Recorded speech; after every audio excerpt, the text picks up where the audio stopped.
Nggih.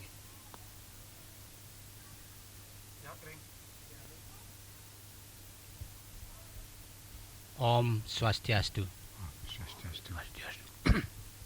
Pada hari ini, Kamis tanggal 9 Desember 1999, STSI Denpasar mengadakan pendokumentasian gending-gending yang dipakai dalam upacara yadnya. Pendokumentasian itu sendiri dilakukan di Pura Agung Bungkulan. Nah, untuk mendapatkan informasi lebih lanjut mengenai Desa Bungkulan, masalah seni budaya dan juga secara khusus nanti mengenai gending-gending yang direkam, kami didampingi oleh 3 orang pakar dan ahli dari desa ini sendiri. Yang pertama adalah Bapak Dr. Andus Sudiat Mako Sugriwo, kedua Bapak Dr. Andus Igusti Nyoman Panji, dan yang ketiga adalah Bapak Igusti Bagus Tike.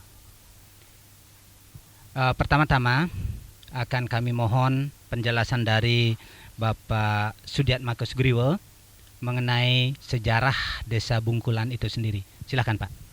Begini sejarah Desa Bungkulan. Jadi masyarakat Desa Bungkulan di masa yang lalu itu sebagian besar datangnya dari Bangli, dan kebetulan cikal bakalnya yang pertama adalah leluhur kami.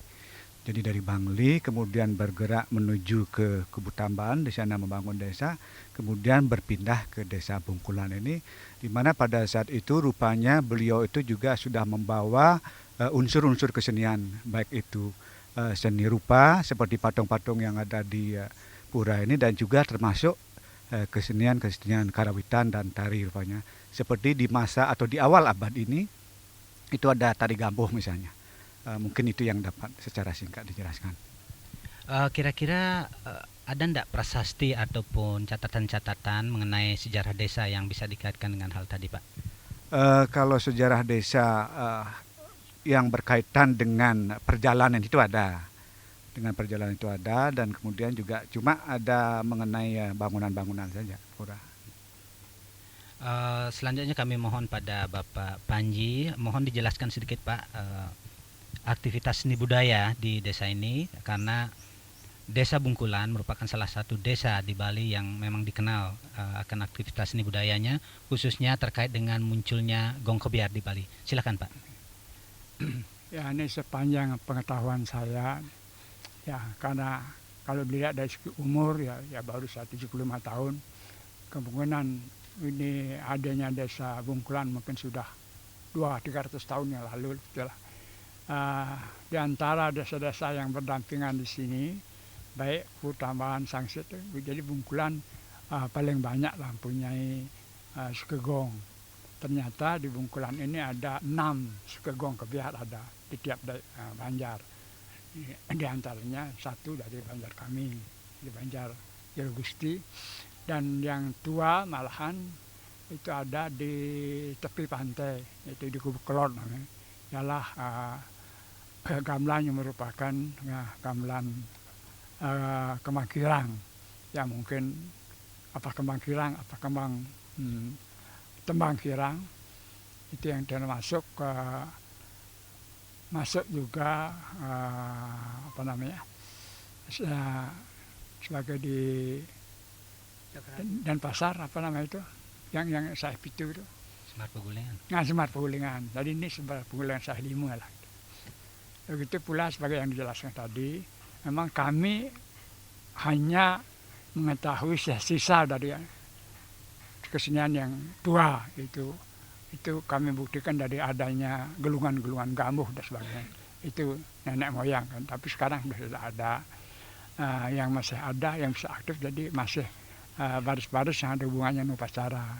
Jadi dulu waktu saya kecil itu ada baris bedil, itu baris terasi, ya baris tumbak sebagainya. Tapi sekarang ini belakang-belakangnya dia sudah tidak muncul lagi. Tapi toh di Banjar lain itu masih ada, di Banjar Kajanan tuh baris kupu itu masih ada, baris Bandrangan.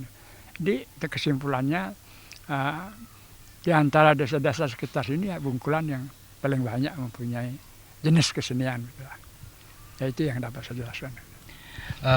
Pak, dari informasi yang kami dapatkan baik melalui literatur maupun informan, itu dikatakan bahwa salah seorang tokoh dari Desa Bungkulan yang banyak berperanan dalam perkembangan gong, khususnya gong Kobiar adalah I Gusti Nyoman Panji Gede. Kira-kira bisa Bapak jelaskan sedikit mengenai beliau?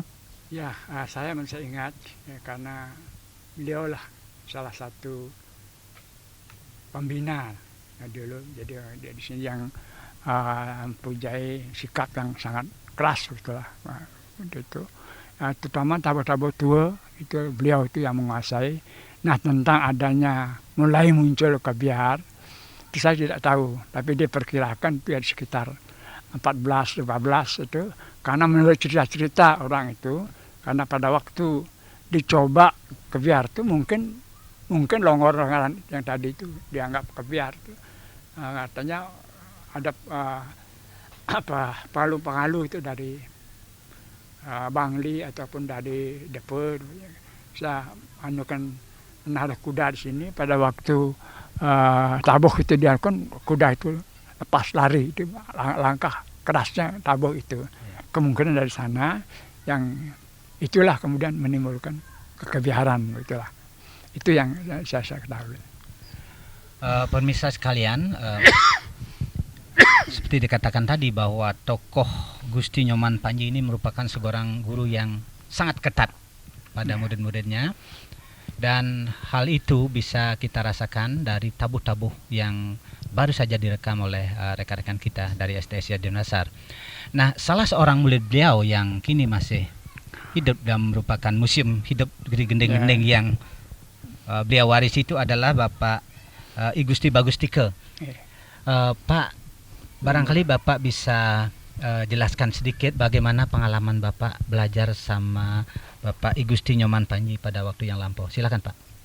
Pengalaman saya belajar dengan peka tiang ya, I Gusti Nyoman Gede Panji.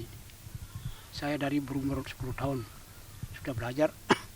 Tiap jam 1 saya dipanggil sudah. Jam 1 Kalau siang. tidak datang Rakan marah. Beliau marah.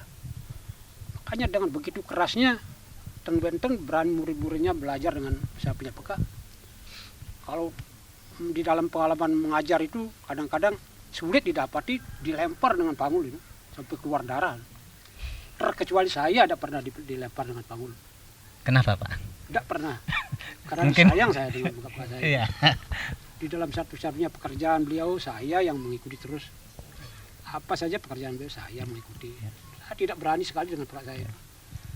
Ketika mulai belajar, gendeng-gendeng apa yang diajarkan Pak? Itu gendeng-gendeng biasa dulu dari umur 10 tahun, terus belajar ke kendangan, saya ke kendangan baris, baris bedil. Terus saya mengikuti sampai saya belajar tabur-taburu, tabur sekatian. Selain Bapak, apakah masih ada murid-murid beliau meskipun tidak di Desa Bungkulan misalnya, atau di desa lain masih ada Pak? Menurut kabar dulu ya, saya masih kecil. Maka saya dapat mengajar di Kalupakse. Di Kalupakse, Jagarage. Di Banyaraja juga. Itu Sini, dengan di Bungkulan. nama Padwani namanya. Satu kelas. Ya. Ya, makanya di Banyarcak sama dengan sini. Juga di sana mengembangkan lagu-lagu longoran. Sama dengan sini longorannya. Mungkin bisa dijelaskan sedikit Pak, ketika dilakukan perekaman ini Pak, bagaimana kira-kira perasaan Bapak tadi waktu menabuh gendeng-gendeng yang diwariskan oleh beliau? Perasaan saya bangga. Baru hari inilah menemukan hasil karya dari punya peka saya kembangkan sekarang ini. Saya merasa bangga perasaan. Bagaimana kira-kira harapan Bapak terhadap generasi sekarang? Nah, sekarang maksud saya untuk generasi ini seterusnya ini saya akan kembangkan terus, ajar terus, agar jangan tabu-tabu yang sakral ini hilang begitulah. Nah, sekarang saya akan bina terus. Ya. Barangkali dari Pak Panji ada tambahan Pak sekitar apa yang kita lakukan pada hari ini, khususnya baik gendeng maupun konteks upacaranya dan lain sebagainya, termasuk harapan-harapan Bapak pada generasi muda Pak? Sebagai jelasnya tadi, memang saya juga berwanti-wanti boleh mereka pelajari kebiar-kebiar baru sekarang, Maka itu juga saya tidak berlebihan mengatakan ini anak-anak rajin sekali. Tiap ada itu produksi dari STSI, anak-anak di sini yang paling dulu ada mengambil. Ya. Jadi tapi di sebelah itu saya juga memberitahukan jangan sampai mereka hanya mempelajari tabuh-tabuh baru. Karena itu adalah tabuh-tabuh yang boleh dikatakan sekuler lah, hanya untuk tontonan. Tapi tabuh-tabuh yang ada bunga dan liatnya itu jangan dilupakan. Maka itulah di samping mereka mempelajari tabuh-tabuh modern atau yang baru itu, tabuh ini terus dilanjutkan. Itu yang ini ya. Sehingga dengan bangga kami katakan, jadi di Buleleng di sini kalau ada hal-hal yang berhubungan dengan tarian baru, seke di sini dipakai. Karena paling rajin mengambil opor walaupun dari kaset. Ya itu. Sekarang sekitar tabuh yang direkam tadi Pak, tabuh-tabuh upacara yadnya, barangkali Bapak punya komentar tersendiri Pak yang barangkali perlu disampaikan pada pemirsa? Ya, saya harapkan kalau toh itu perlu umpama ya dikembangkan oleh sekolah lain itu harapan saya demikian. Ya, jadi mungkin saya tidak pernah mendengar dari tabuh-tabuh di desa lain. Apakah mereka juga mempunyai tabuh-tabuh yadnya betul lah. Saya kira tentu ada, hanya saya tidak pernah mendengarkan soal itu. Kebanyakan sekarang sudah mulai dengan tabuh baru ataupun tabuh yang diambil dari suku Badung, itulah Pepanggulan, itu banyak. Tapi yang tabuh-tabuh tua itu jarang saya dengar. Ya, itu saja. Barangkali dari Bapak ada tambahan? Silahkan Pak Sugriwo. Saya kira yang perlu ditambahkan bahwa di masa yang lalu menurut informasi juga bahwa di daerah Buleleng ini terjadi lomba-lomba atau festival ya, itu yang sangat mungkin pada waktu itu sangat membangkitkan kesenian ini dulu, kemudian menurun di masa-masa sebelum pesta kesenian, dan sekarang kita sangat bersyukur bahwa kesenian ini termasuk yang ada di Bungkulan ini bisa kita bina lah begitu. Saya kira itu tambahan saya. Baiklah pemirsa sekalian, demikianlah beberapa informasi dan juga harapan-harapan daripada 3 orang narasumber yang kita mintai beberapa komentar beliau pada hari ini. Dan untuk itu sekali lagi atas nama STSI Denpasar kami mengucapkan terima kasih kepada Bapak Gusti Bagus Sugriwo, Bapak Gusti Bagus Iman Panji, dan Bapak Gusti Bagus Tiko, dan seluruh penabuh dan masyarakat di Bungkulan.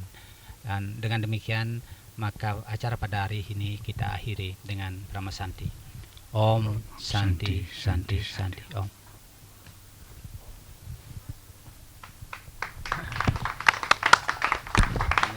Terima kasih.